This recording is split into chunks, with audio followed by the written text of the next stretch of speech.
36%.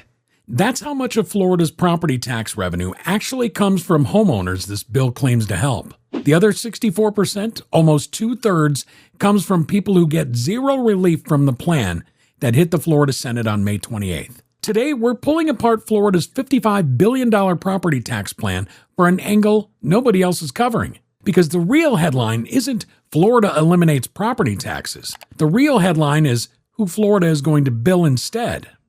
Three groups in particular are about to find out that they're funding everyone else's relief. The first one paid $899 million in just one county last year.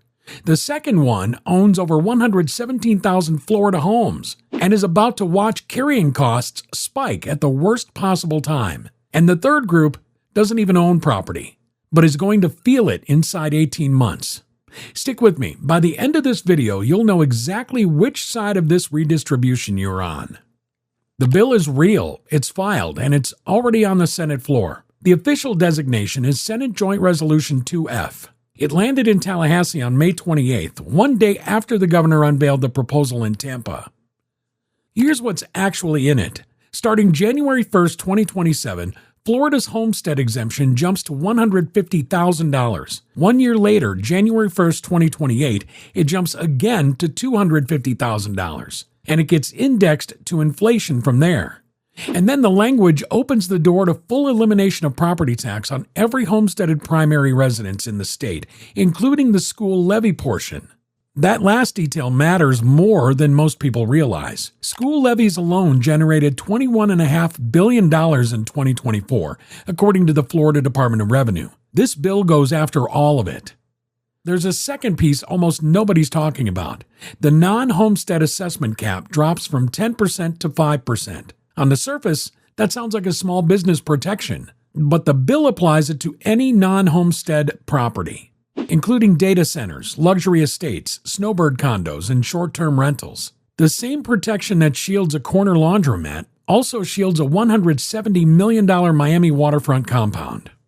And then there's the 5-year residency wall. If you move to Florida after January 1st, 2027, you are locked out of the full homestead exemption for 5 years. You get a $50,000 exemption, period, until you've been a resident for 5 full years. The bill calls it protection against tax tourism. In practice, it's a clock that says existing Floridians get the windfall. Everyone arriving after 2027 pays full freight for half a decade. And this is where the redistribution math gets a little uncomfortable. Florida's Office of Economic and Demographic Research confirms it. Homesteaded primary residences account for just 36% of statewide property tax revenue. The other 64%, what PolitiFact independently verified as roughly two-thirds of Florida property tax revenue, comes from second homes, snowbird condos, vacation rentals, investors' single-family rentals, and commercial real estate. Here's the first open loop closing. That $899 million figure from the open, that's Miami-Dade County alone. The projected county-level revenue loss if the homestead exemption is fully eliminated, according to the Florida Policy Institute. School levies in Miami-Dade lose another $977 million on top of that. One county is staring down nearly $1.9 billion in evaporating revenue. But Miami-Dade isn't even the most exposed. That distinction belongs to Flagler, Martin, Nassau, St. John's, and St. Lucie. 5 counties where homesteaded primary residences make up 18 to 24% of total property tax revenue. Those are the counties where the math gets ugly fastest. Now, here's the question this bill doesn't answer in writing. If you eliminate 36% of the revenue base, but you still have to fund schools, fire departments, sheriff's offices, roads, and water, where does the money come from? The Florida League of Cities, working with Wichita State University, ran the model. The answer? Mileage rates on the remaining tax base would need to nearly double to keep services whole. Double on the 64% of property that isn't homesteaded. This isn't a tax cut. Florida didn't eliminate the bill. Florida changed the billing address. If this is the kind of housing market breakdown you want in your feed when the next bill drops, hit subscribe and tap the notification bell. The special legislative session in Tallahassee is happening right now, and this story isn't going to wait.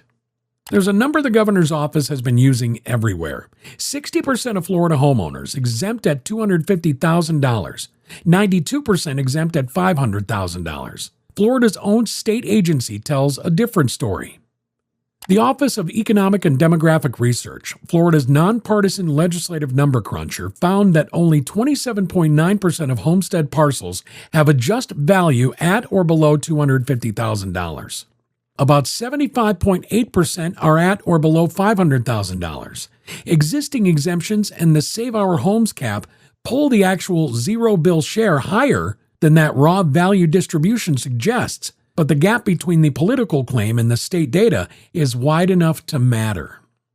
Then there's the 5-year residency wall, which collides with a data point nobody's connecting. According to the U.S. Census Bureau, Florida's net domestic migration collapsed from 310,892 people in 2022 to roughly 22,517 in 2025, a 93% drop. International inflows are down 56% from their peak. Florida's growth engine is already sputtering.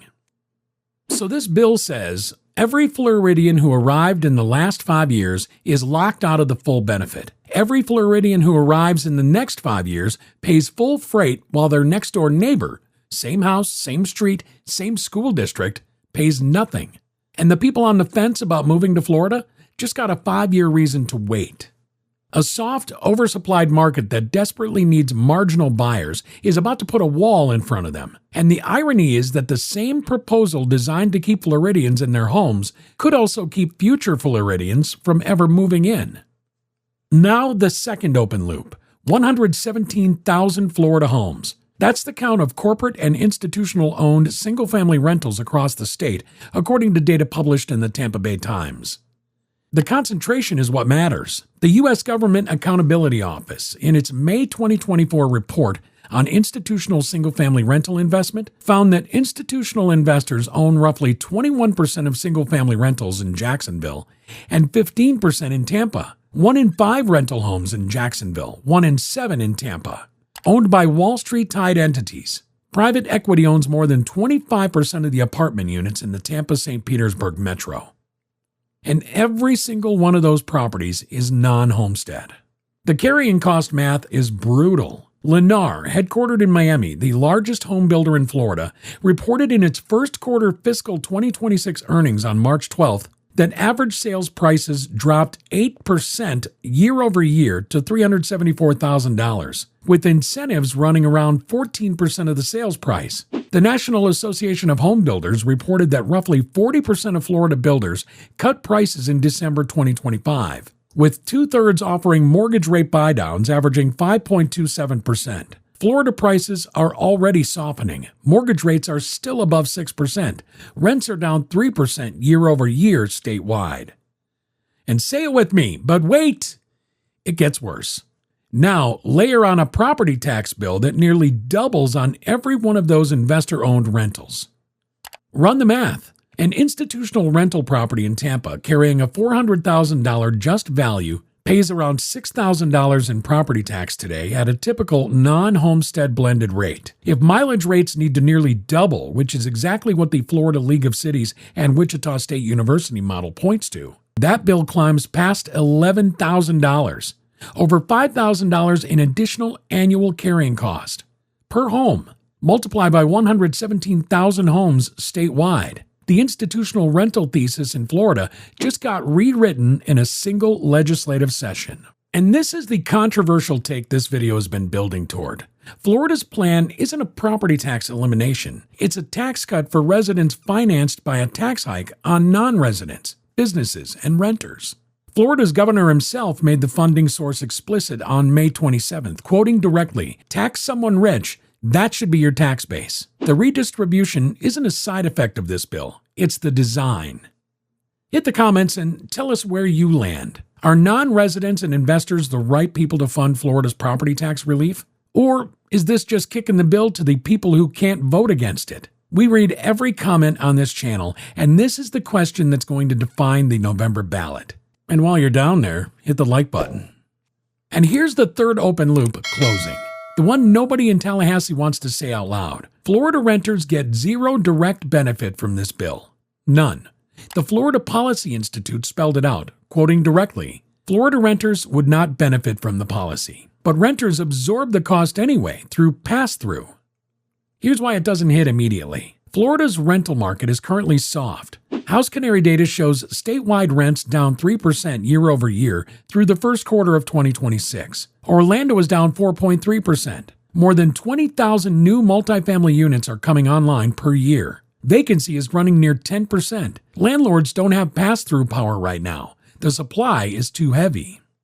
That's the 18-month window. By late 2027, multifamily construction starts are projected to collapse to roughly 40% below the 2022 peak, according to data from Cotality, formerly CoreLogic. The oversupply gets absorbed, vacancy tightens, and every landlord operating with a permanently higher property tax bill, because that bill, unlike the rental softness, is structural, not cyclical, starts passing the cost into lease renewals. Miami is where it bites first. Miami rents are already up between 0.7 and 2.6% year over year, while the rest of the state softens. That's a pass-through canary. If you're renting in Florida, especially in Miami, the windfall your homestead-owning neighbor is about to receive shows up in your 2028 lease renewal. Permanent tax relief for one group becomes permanent rent inflation for another. The bigger picture across Florida's housing market is that this bill bifurcates inventory into two completely different markets. Homestead-eligible primary residences, the properties this bill protects, should see a relative bid.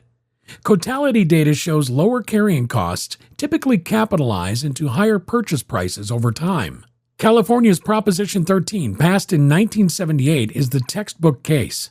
Property tax structural changes produced durable lock-in and price effects that lasted 40 years.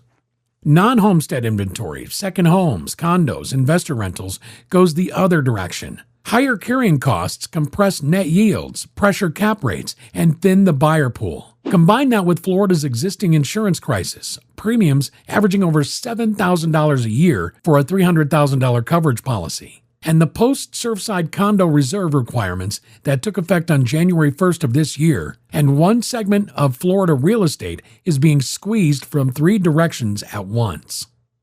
On the mortgage side, the math is straightforward.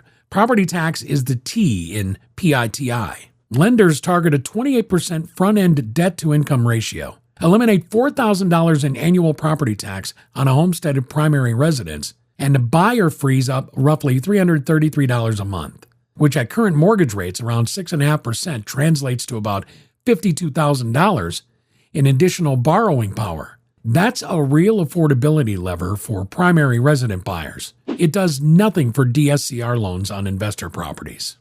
The owner-occupant versus investor financing gap just got wider, and that gap is exactly what bifurcates the Florida housing market into two different price curves running in opposite directions for the next decade. If this is the kind of analysis you've been looking for, subscribe. The next video drops next week, and it's going to land in the middle of the next chapter of this same Florida story. So here's the bottom line on Florida's $55 billion property tax plan. The bill doesn't disappear. The billing address changes. Homesteaded residents win. Snowbirds, investors, commercial owners, and eventually renters fund the relief. The 36-64 revenue split is the entire story. Everything else is execution. Make sure to subscribe and hit the notification bell so the next video lands in your feed the moment it drops. And watch this one next. We'll see you next time.